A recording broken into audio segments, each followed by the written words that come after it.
우리 사람들이 살아가는 삶의 모습은 다양하지만 다음과 같이 세 가지 유형으로 그 삶을 나누어 볼 수 있다고 생각합니다.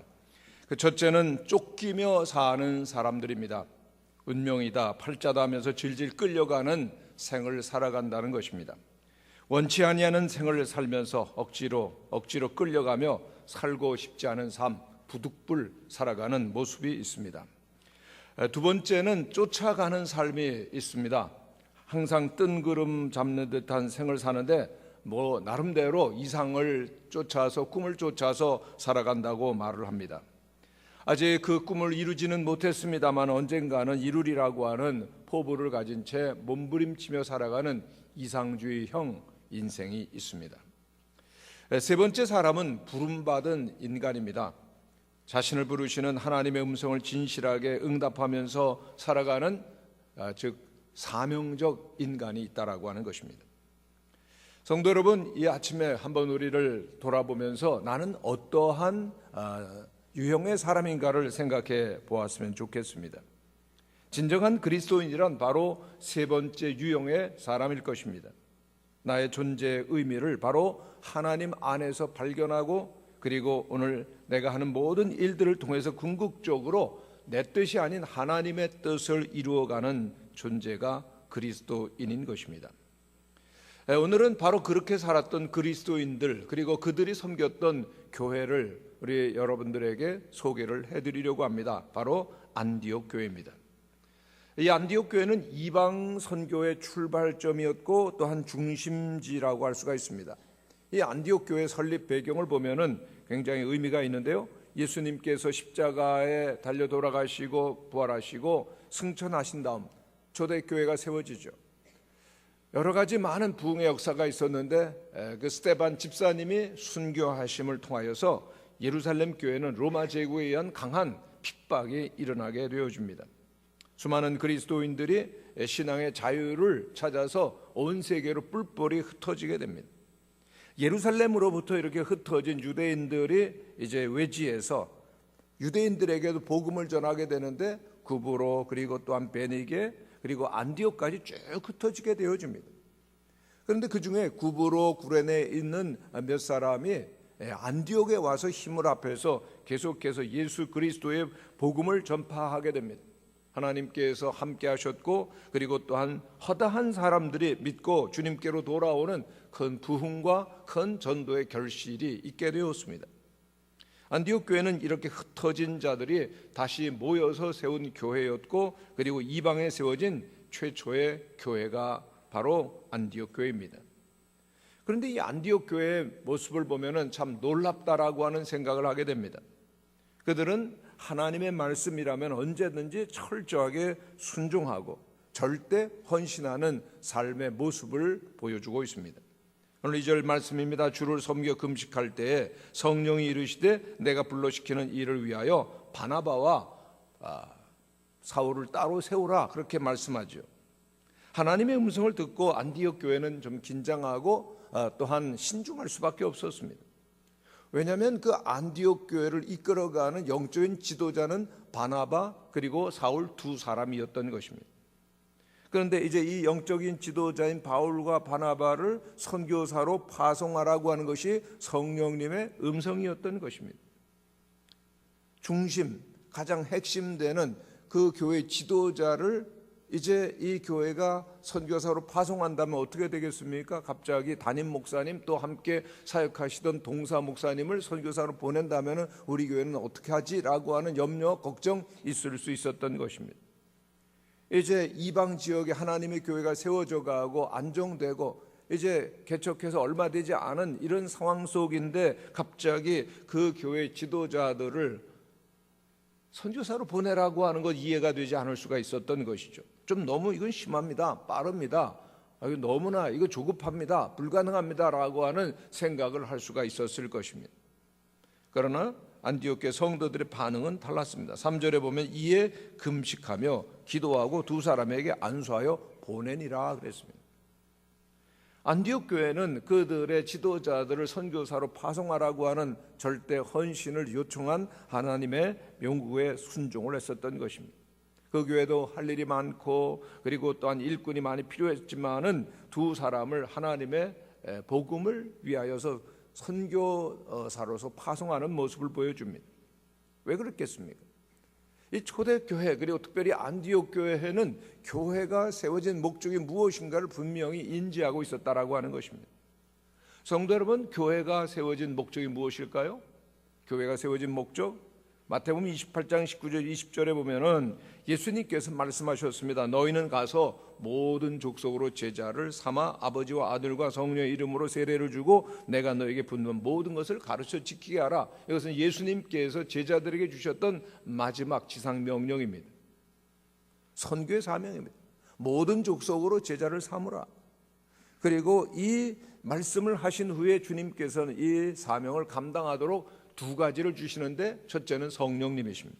보혜사 성령님을 주셔서 저들은 권능을 받게 됩니다. 사도행전 1장 8절에 보면은 오직 성령이 너희에게 임하시면 너희가 권능을 받고 예루살렘과 온 유대와 사마리아와 땅끝까지 이르러 내 증인이 되리라.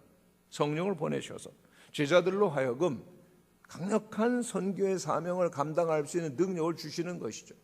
그리고 두 번째, 교회를 세워주시고 성령님을 보내주시고 교회를 허락하시는데, 사도행전 2장을 보면은 성령을 받기 위해서 모여서 기다리던 사람들 성령의 충만함을 받고 능력을 받고 교회가 시작이 됩니다. 그리고 교회를 통해서 계속해서 저들이 한 일은 복음을 전하는 일이었습니다. 새로 믿게 된 사람들이 복음을 통하여서 예수님을 영접하고 양육받고 전도자로 훈련받고 다시금 세상으로 보내서 교회가 계속해서 퍼져갔었던 모습을 우리는 초대교회 가운데서 보게 되어지는 것이죠. 그러니까 교회는 마치 구조선과 같다라고 생각하면 될 것입니다.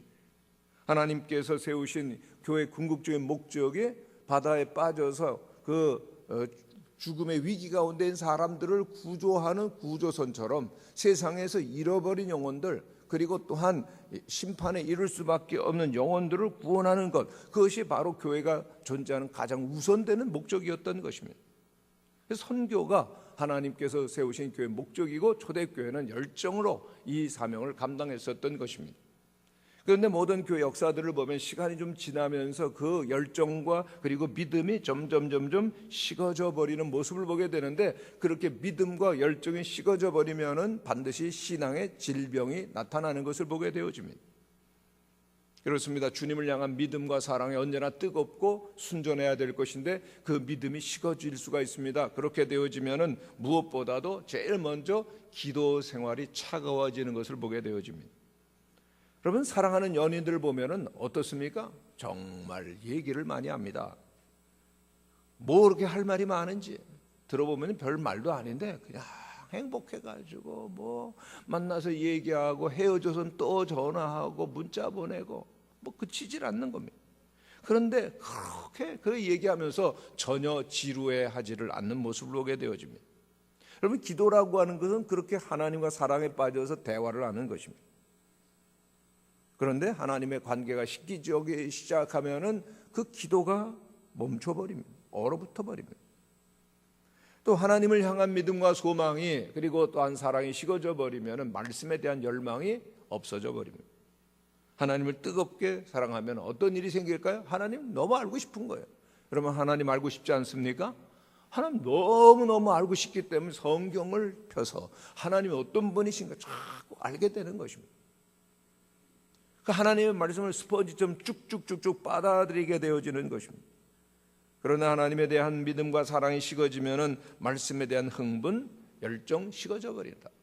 읽고 싶지도 않고 듣고 싶지도 않아요. 말씀의 주인이신 주님과의 관계가 소원해지기 때문인 것입니다. 그리고 주님을 향한 그 믿음이 식어져 버리면 교회 나가는 것이 즐겁지 않습니다. 여러분, 은혜를 받으면은요 교회 오는 것이 즐겁습니다. 아멘 하신 분들은 즐거우시죠? 정말 교회 오는 게 왜 그렇게 즐거운지, 이유가 없이 교회 가는 것이 즐겁고 교회 밥도 맛있지요. 우리 무학교회 밥이 제일 맛있습니다. 교회 음식도 맛있고 교회 사람들과 어울리는 것도 즐겁고 교회 오는 것이 행복 그 자체예요. 주님이 좋으면 주님의 젖도 주님의 사람들도 다 좋은 겁니다. 그런데요, 반대로 주님과의 관계가 멀어집니다. 그러면 주님의 교회를 가는 게 별로 즐겁지 않은 거예요. 그런데 무엇보다도 주님과의 관계가 멀어져 버리면은 제일 싫어지는 게 뭔가 하면요, 전도입니다. 전도의 의욕을 완전히 잃어버리게 됩니다. 사랑에 빠지면은 만나는 사람들마다 다 자기 애인 자랑합니다. 얼굴 표정만 봐도 알아요. 너무 행복한 거예요. 그래서 애인 생각으로 가득하고 애인 사랑으로 충만해 가지고 정말 그 사람 얘기를 어디든지 가서 시키지 않아도 하는 거죠. 여러분, 예수님 정말 사랑하십니까? 예수님 정말 사랑하게 되어지면은 시키지 않아도 어디 가도 또 어떤 상황이든지 예수님 이야기하지 않고 못 빼기는 겁니다. 뭐 누가 시켜서 전도하는 거 아니죠. 내 속에 있는 뜨거운 사랑이 복음을 전하지 않게 견디지 못하게 만드는 것을 보게 되는 것입니다. 통계적으로 대부분의 그리스도인들은 자기 생애 90%의 전도를 예수 믿은 지 5년 안에 다 한다고 합니다. 뜨거운 사랑이 있기 때문이죠. 사도 바울은 내가 복음을 부끄러워하지 아니하노니 이는 구원을 얻게 하시는 하나님의 능력이 되기 때문이라고 고백을 하고 있는 모습을 보게 되어집니다. 그런데 대부분의 경우 시간이 지나게 되면은 어느 시점부터 열정이 차갑게 식어져 버리는 것을 보게 되어집니다. 복음 전하는 마음 없어져 버립니다. 하나님을 간절히 필요로 하는 사람이 눈앞에 있음에도 불구하고 열정적으로 그들에게 복음을 전할 마음이 식어져 버린다는 겁니다. 초등학교 5학년 어린이가 소나기로 삼행시를 지었는데 인터넷에 떠돌고 있습니다. 여러분 한번 눈을 띄워주시겠습니까? 소방차가 불난 집 불을 끈다. 나는 신나게 구경했다. 기절했다. 우리 집이었다. 소나기입니다. 자기 집 불난 거 한참 구경하다 아이고 우리 집이나 기절했다는 얘기입니다. 근데 거기에 누군가 글을 올렸어요. 내 집이 아니라고 구경할 수 있겠냐. 아니 불났으면 꺼주고 막 그렇게 도와줘야 될 텐데 불구경하듯 하겠냐. 여러분, 오늘 그리스도인들이 세상에 죄악이 번성해가고 죽어가는 영혼들이 있는데 수수방관한다면은 이 세상을 지으신 우리 하나님 마음이 아프셔서 기절하실지도 모르겠어요. 근데 우리들은 기절은커녕 그냥 뻔히 세상 사람들 죽어가는 거 볼 수 있다는 겁니다. 성도 여러분, 우리 그리스도인들로서 인생을 살아가는데 가장 중요한 일이 무엇일까요? 그리스도인들로 신앙생활에 가면 돼 있어 교회 생활에 가는 데 가장 중요한 것이 무엇이겠습니까? 성도 여러분, 우리가 모두가 하나님 앞에 가게 될 것입니다. 근데 하나님 앞에 가게 됐을 때 가장 중요하게 여겨지는 그 평점이 바로 영혼 구원입니다. 오늘 이 시대 가운데서 복음 전하는 것 쉬운 일이 아닐 겁니다. 아니 교회 그리스도인들을 조롱하고 그리고 또한 비방하는 이때 예수 믿으라고 말하는 거 쉽지 않을 것입니다. 그럼에도 불구하고 기억할 것은 복음을 전하면 그것을 받고 구원받고 필요로 하는 사람들이 있다라고 하는 사실입니다. 할렐루야. 성도 여러분, 그러므로 우리들이 사정과 형편이 여의치 않아도 우리들이 해야 될 일은 언제든지 복음을 전하는 일입니다. 최선을 다해야 될 것입니다. 성경에 보면 때를 얻든지 못 얻든지 전도하라고 말씀합니다. 그렇습니다. 이 세상에 영혼 사랑, 영혼 구원하는 일보다 더 큰 사명 없고 더 큰 사랑이 없는 것입니다. 오늘 우리 그리스도인들 하나님의 교회는 이 복음 전파의 사명을 꿈에라도 잊지 말고 그 일을 위해서는 우리의 모든 것을 다 걸 수 있어야 되는 것입니다. 왜요? 복음 전파의 사명은 우리 주님께서 주신 최고의 명령, 지상 명령이기 때문인 것입니다. 마가복음 16장 15절에서도 우리 주님께서 유언과 같이 말씀하셨죠. 너희는 만민에게 복음을 전파하라. 할렐루야. 마태복음 28장 19절 그러므로 너희는 가서 모든 족속으로 제자를 삼아 아버지와 아들과 성령의 이름으로 세례를 주고 내가 너희 분부한 모든 것을 가르쳐 지키게 하라. 주님 명령하셨어요. 이건 하나의 제안이 아니라 이렇게 하면 참 좋겠다. 선택사항이 아닙니다. 선교사 목사에게만 준 사명도 아니고 중직자에게만 준 사명도 아니고 모든 성도들에게 주신 사명인 것이죠. 오늘 그 누군가 우리에게 복음을 전했기 때문에 우리가 복음을 듣고 받았기 때문인 것입니다. 우리나라 선교 초기에 언더우드와 함께 선교사로서 들어왔었던 아펜셀러 선교사님은 26살 나이에 그 조선의 복음화를 위해 선교 활동을 시작합니다. 우리 한국 초기에 오신 선교사님들의 면면을 보면은 참 대단합니다. 30세가 안 된 그 20대 청년으로서, 그리고 정말 미국에서 대학들도 졸업하고 호주 뭐 이런 데서 한참 그 자신의 삶들 탄탄하게 살아갈 수 있는 그때 가장 우수한 선교사들이 한국 땅에 왔습니다. 이 아펜셀러 선교사님, 우리나라에 복음을 전하기 위해서 평생을 바치기로 그렇게 마음을 작정하고 열심히 살다가 44살이 되었을 때 목포로 복음을 전하다가 성박이 충돌되는 사고에서 그만 그 어려움을 당하게 되는데, 그 익사 직전에 있었던 두 여학생, 이화여대 그 여학생 2명을 구하고선 선교사님 그만 그 자리에서 익사를 하고 말았습니다. 앞이 창창한 44살의 나이로서 한국교회 선교의 제물로 순교를 하신 겁니다. 그런데 이렇게 그 비참하게 죽었을 때 미국 교회가 굉장히 애석해했습니다. 왜냐하면은 그는 풍모도 당당했었고 또 지성과 영성이 뛰어나서 미국 교회가 꼭 필요한 인재로 여겼는데, 너무나 이 미국 교회 큰 희생이다라고 굉장히 안타까워하고 애석해했었습니다. 그러나 그 선교사님의 희생 결코 헛되지 않아서 그 핏값이 오늘의 한국교회 열매로 맺게 된 것 우리는 잊지 말아야 될 것입니다. 오늘 우리들에게 선교 그리고 또한 사랑의 빚이 얼마나 큰가를 우리들은 생각해야 됩니다. 여러분, 예수를 믿고 구원 받으셨습니까? 그런데 이게 천하보다도 귀한 생명을 우리들이 받게 된 건 누군가 희생해서 복음을 전해줬기 때문에 오늘 우리들이 예수님을 알고 구원받았기 때문에 오늘 우리들에게는 이 복음의 부채가 있다라고 하는 것. 언제든지 우리들이 복음을 전하는 하나님의 사람이어야 된다라고 하는 것 우리는 기억해야 되는 것입니다. 이 땅에 교회가 존재하는 목적, 그리스도인이 존재하는 목적은 오늘 우리에게 전해진 이 복음을 전함으로 말미암아 세상을 구원하는 일이라고 하는 것, 이것을 기억해야 될 것입니다. 내가 왜 땅에 살아가느냐? 우리에게 주신 사명이 있기 때문에 복음을 증거하며 생명을 구원하며 세상을 살려나가는 우리 모든 성도들이 되시기를 간절히 축원합니다. 여러분, 의사에게 환자가 없다. 의사로서 의미가 있습니까? 없죠. 교사에게 학생이 없다. 교사가 존재할 의미가 없습니다. 여러분, 그리스도인들에게 불신자, 세상에 없다. 존재할 이유 없는 겁니다. 교회도 마찬가지입니다. 교회가 혼자 자신을 위해 존재하는 것이 아니라 세상에서 하나님의 복음을 전하기 위해서 하나님께로부터 사명을 받은 하나님의 교회인 것을 우리는 잊지 말아야 되는 것입니다. 오늘 교회, 오늘 그리스도인들 항상 주님께서 우리를 왜 불러주셨는가, 왜 우리를 하나님의 사람 되게 하셨는가를 늘 생각해야 되는 것입니다. 그래서 선교하는 것이죠. 그래서 초대교회, 그 안디옥 교회는 선교사를 파송했었던 겁니다. 바울과 바나바를, 그들의 담임 목사, 동사 목사님을 보내서 선교를 하게 했던 것입니다. 그런데 여기 한 가지 질문이 있습니다. 왜 최초의 선교사가 최초의 교회에 있었던 예루살렘의 교회에서부터 시작되지 않았을까라고 하는 겁니다. 오늘 1절에 보면 최초의 이방인 지역 선교를 위해서 선교사를 파송한 교회가 바로 안디옥 교회라고 하는 것을 잘 보여주죠.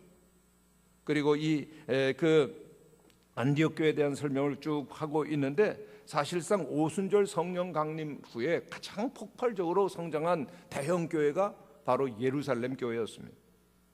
그리고 예루살렘 교회를 기점으로 해가지고 여러 지역에 예수 그리스도의 복음이 전파되고 그리고 발전되고, 안디옥 교회도 예루살렘에서 파송한 바나바에 의하여서 교육되고 성장한 마치 지교회와 같은 것입니다. 그렇다고 한다면 그 모든 다른 교회, 모교회와 같은 역할을 했었던 교회가 예루살렘 교회인 것이죠. 그러니까 당연히 온 세계 이방인 전도를 위해서 선교사를 파송한다면 누가 해야 되겠습니까? 예루살렘 교회였겠죠. 그런데 오늘 말씀을 보면은 예루살렘 교회가 아닌 지교회, 개척교회, 안디옥 교회에서 선교사를 파송하더라는 얘기입니다. 오늘 우리가 한번 우리 전이 무학교회, 우리 오늘 설립 예배를 드리는데, 우리 무학교회가 선교사를 파송하는 것이 아니라 우리 전임부학교 선교사를 파송했다. 그럼 뭔가 좀 이상하지 않겠습니까? 오늘 우리는 이런 상황 속에서 모교회였던 예루살렘 교회에 뭐가 문제가 있을 것이다라고 하는 짐작을 하게 되는 것입니다. 당시 예루살렘 교회는 폭발적인 성장을 했는데 베드로의 설교를 듣고 하루에 3,000명이 들어옵니다. 사도행전 2장 41절에 보면 그 말을 받는 사람들 가운데 세례를 받으면 이날의 제자의 수가 3,000이나 더 알았더라 그랬습니다. 하루에 3,000명 성자가 생깁니다. 3,000명 모이는 교회, 지금도 큰 교회인데 예루살렘 교회 놀라운 성장을 했는데 거기서 멈추는 것이 아닙니다. 또 예루살렘 교회 5,000명으로 늘어납니다. 사도행전 4장 4절을 보면 말씀을 들은 사람 중에 믿는 자가 많으니 남자의 수가 약 5,000이나 되었더라. 교회는 남자보다 여자가 늘 많죠. 남자가 5,000명, 여자와 노약자까지 하면 적어도 15,000명이 넘는 정말 대형 교회가 됐는데 거기서 멈춘 것도 아닙니다, 여러분. 이제는 큰 무리가, 헬 수 없는 큰 무리가 주님께로 나왔다고 했습니다. 사도행전 5장 14절에 보면 믿고 주께로 나오는 자가 더 많으니 남녀의 큰 무리더라 그랬습니다. 이제는 3,000이나 5,000이나 셀 수 있을 정도가 아닌 큰 무리가 주님께로 나오는 폭발적인 성장이 예루살렘 교회에 있었다라고 하는 겁니다. 그런데 이렇게 놀라운 성장을 했음에도 불구하고 예루살렘 교회는 선교를 하지 않았던 것입니다. 당시 예루살렘에 있는 유대인들에게는 복음을 전했는데 이방인들에게는 예루살렘 교회 복음을 전하지 않습니다. 왜요? 하나님께서 복음을 전하지 않았던 이 예루살렘 교회를 결국은 핍박을 통해서 온 세상에 흩어지게 만들으셨는데 하나님께서 교회를 세우신 그 목적이 선교라고 하는 것을 잊어서는 안 됩니다. 뭐 50명이 모이든 100명이 모이든 200명이 모이든 1000명이 모이든 5000명이 모이든 교회는 언제나 선교를 하게끔 되어 있는 것입니다. 그런데 예루살렘 교회 문제가 있었습니다. 폭발적인 성장을 했었던 예루살렘 교회지만 한 가지 독선과 착각이 있었는데 그것은 그리스도 예수의 복음은 유대인들의 것만으로 생각했다는 것입니다. 주님께서는 온 유대와 사마리아 땅 끝까지 이르러 복음을 전하라고 했지만은 예루살렘에만 머물고 유대인에게만 복음이 머무는 것으로 착각을 하고 있었다라고 하는 것입니다. 유대인들 자신들을 절대시하면서 이방 민족들에게 예수 그리스도의 복음을 증거할 필요 없다라고 스스로 복음에 담을 쌓고 있었던 것입니다. 배타주의, 편협주의가 예루살렘 교회 문제가 있었던 것입니다. 이방인들 그들은 절대로 천국에 들어올 수 없다라고 생각하면서 그들을 스스로 구분지었던 것입니다. 천국은 유대인들의 것만이시다, 예루살렘 교회만의 것이다 라고 하는 생각이 있었던 것입니다. 주님께서는 이들의 잘못된 신앙을 그대로 방치할 수가 없으셨죠. 그래서 예루살렘 교회에 큰 핍박이 일어나고 그리고 70년, 주 70년 예루살렘이 함락될 때 예루살렘 교회도 다 함락이 돼서 완전히 역사상 그 자취를 감추어버리고 몰락하게 되어집니다. 성도 여러분, 여기에서 사명을 다하지 못하는 교회는, 생명이 없는 교회는 결국은 몰락하고 만다라고 하는 역사의 교훈을 배우게 되는데 과거에만 그런 것이 아니라 오늘 이 시대도 계속해서 하나님의 교회가 몰락하는 일들이 일어나는 것을 우리는 생각해야 됩니다. 종교개혁의 선구자 루터, 칼빈이 목회했던 교회들, 그리고 찰스 스펄전이 목회했었던 교회들 한때 대단한 부흥을 이루었습니다만 지금 가보면 다 텅텅 비었습니다. 19세기에 불같은 부흥 운동이 휩쓸고 지나갔었던 미국 동부의 장로교회들을 가보면요, 교인들이 얼마나 빨리 줄고 있는지 그 교회 건물을 유지를 하지 못해서 팔려고 내놓은 것이 허다합니다. 그런데 한국교회는 어떻습니까? 강 건너 불구경하듯 할 때가 아닌 것은 세계 역사상 가장 폭발적인 부흥을 했었던 한국교회입니다만은 그 부흥한 속도만큼 빠르게 침체되어가는 현상을 우리는 보게 되어집니다. 젊은이들이 빠져나가고 열정들이 사라져가고 서로 정죄하고 판단하고 딱딱한 교리주의, 형식주의만 남아있는 교회들이 점점 많아지는 것을 보게 되어집니다. 오늘 우리들은 교훈을 받아야 될 것입니다. 오늘 우리는 날마다 새로워져야 되는 것입니다. 날마다 우리의 열정이 식어져서는 안 될 것입니다. 여러분, 우리들이 뭘 자랑할 것입니까? 교회 다닌 기간, 훈련받은 과목, 이런 거 자랑할 것이 아니라 마음으로부터 진실로 주님을 뜨겁게 사랑하고 날마다 주님의 뜻을 이루어 가야 될 것입니다. 주님의 뜻이 무엇입니까? 주를 위하여 복음을 전하는 것입니다. 그리스도를 위하여 복음을 전하는 것입니다. 교회는 세계 선교에 그리고 또한 그 복음 전도에 그 꿈을 잃어버리게 되어지면은 결국은 그 자체의 부패와 몰락을 가져온다는 사실을 우리는 잊지 말아야 될 것입니다. 그렇습니다. 기독교는 호수와 같이 되어서는 안 되고 강처럼 계속해서 자신의 것을 흘려보내야 되는 것입니다. 성을 쌓는 교회가 아니라 길을 내는 교회가 되어야 될 것입니다. 본래 교회의 존재 목적을 잃어버린다면 더 이상 교회에 생명이 없는 것입니다. 우리가 진정한 교회다운 교회, 그리스도인다운 그리스도인이 되려고 하면은 오늘 그 세우신 부르신 사명을 온전히 감당해야 되는 것입니다. 그것은 한 가지입니다. 복음을 듣고 복음을 받고 그리고 복음을 전하는 것입니다. 하나님의 가장 큰 뜻이 무엇일까요? 때로는 우리는 기도합니다. 하나님의 뜻이 뭡니까? 그런데 성경에 보면 하나님의 뜻은 원칙적으로 딱 한 가지밖에 없습니다. 하나님의 가장 큰 뜻은 세상을 구원하는 것입니다. 이것이 유일한 하나님의 뜻이고 궁극적인 목표인 것입니다.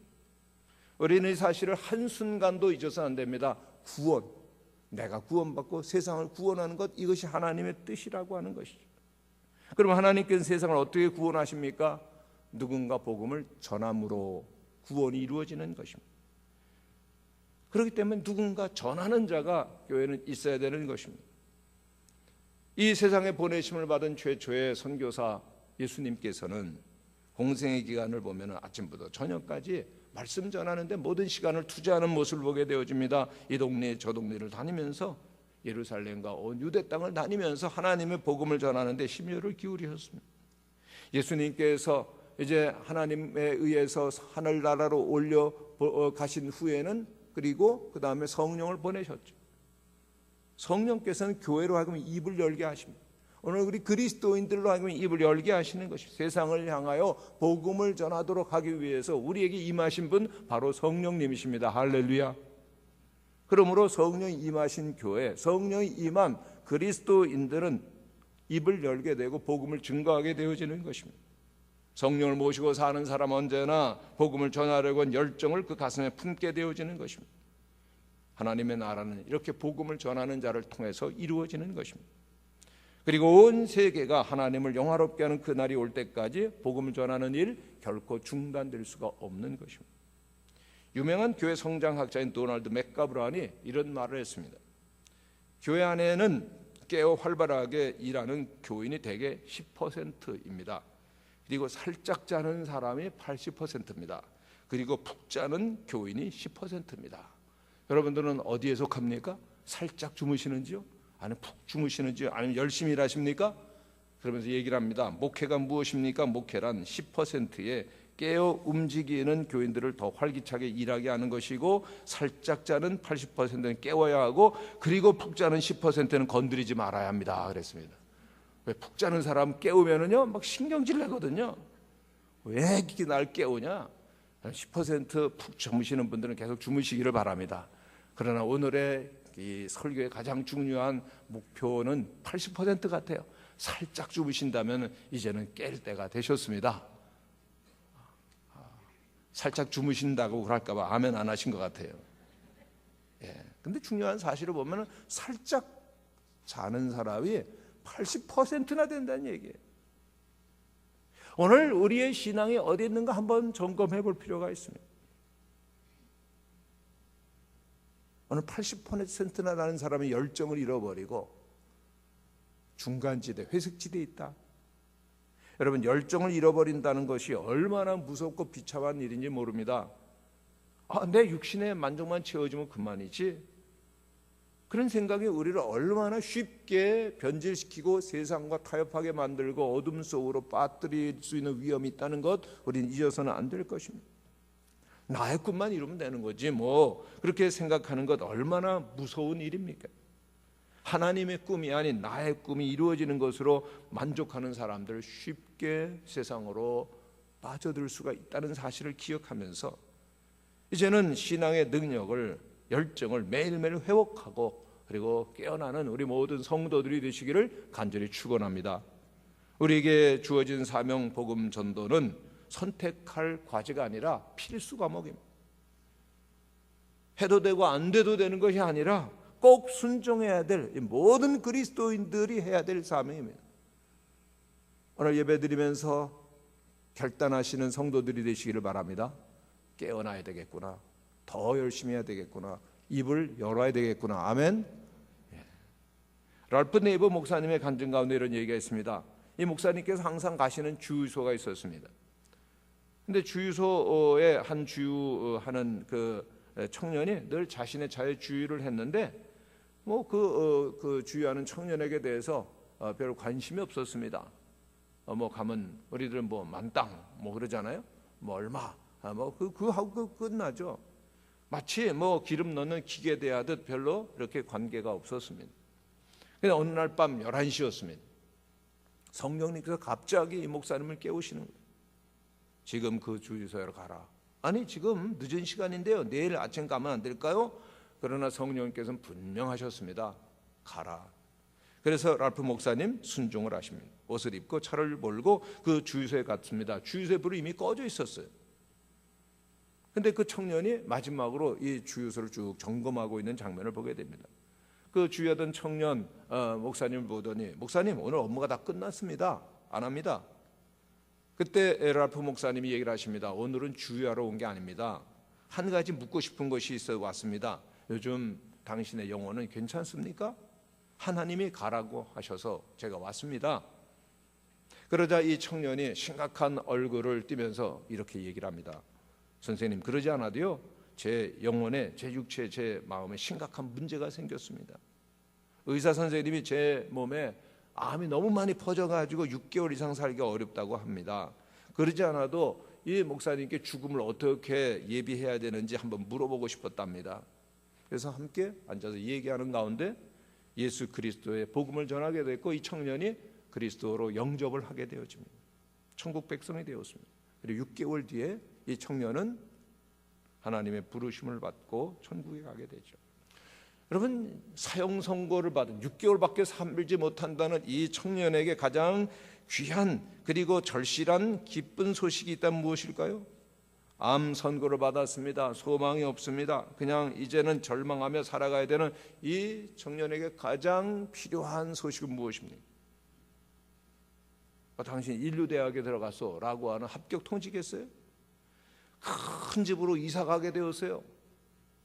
학위 논문이 전 세계적으로 인정을 받게 되었습니다 라고 하는 소식일까요? 주식에 투자한 것이 갑자기 뛰어서 거금이 손에 쥐었습니다 라고 하는 것이 듣고자 하는 소식일까요? 이 청년 이제 조금 있으면은 하나님 앞에 가야 됩니다. 의인으로 서느냐, 죄인으로 서느냐, 하늘나라에 들어가느냐, 지옥으로 들어가느냐, 기로에 서는 것입니다. 그러므로 이 청년에게 있어서 가장 소중한 그리고 절실한 소식은 자기의 모든 죄의 문제를 해결함 받고 그리고 하나님 앞에 의인으로 설 수 있는 길 있다는 것, 복음을 듣는 것이죠. 성도 여러분, 그런데 그 청년만 사형 선고 받았습니까? 아니, 세상 사는 모든 사람들이 다 사형 선고를 받았습니다. 우리는 어떻습니까? 우리도 사형 선고 이미 받았습니다. 100년 넘어까지 살 수 있는 사람 손들어 주시기 바랍니다. 아무도 없잖아요. 우리는 다 하나님 앞에 설 사람입니다. 사명자로서 하나님 앞에서 주셨던 그 지상 명령 우리가 감당했는지 주님 물어보실 것입니다. 우리들이 이와 같이 사형 선고를 받고 있는 사람들이라고 할 것이면 우리는 사명을 다했는지, 그리고 또한 그 복음을 필요로 하는 자에게 우리가 예수님을 말했는지 우리는 진지하게 생각하게 되어지는 것입니다. 사랑하는 우리 무학교 성도 여러분, 복음 전도는 옵션이 아닙니다. 선택이 아닙니다. 하나님의 가장 무거운, 가장 소중한 명령인 것이죠. 여기에 가장 큰 우선순위를 두시고 가장 소중한 나의 인생의 사명이라고 하는 것을 다시 한번 기억하시면서 주님께서 그 모든 전생애와 그리고 또한 그의 생명을 두고 명령하신 지상명령 것을 기억하시고 초대교회 성도들처럼 복음을 전하는 하나님의 사람들, 하나님의 교회가 될 수 있기를 간절히 원합니다. 바로 이것이 우리를 십자가의 대가를 지불하시고 우리를 구원하신 예수 그리스도를 위하여 사는 길일 것입니다. 이제는 함께 기도하시면서 이 놀라운 일을 위하여 우리의 생애를 주님 앞에 올려드리는 우리의 성도들이 되시기를 간절히 축원합니다.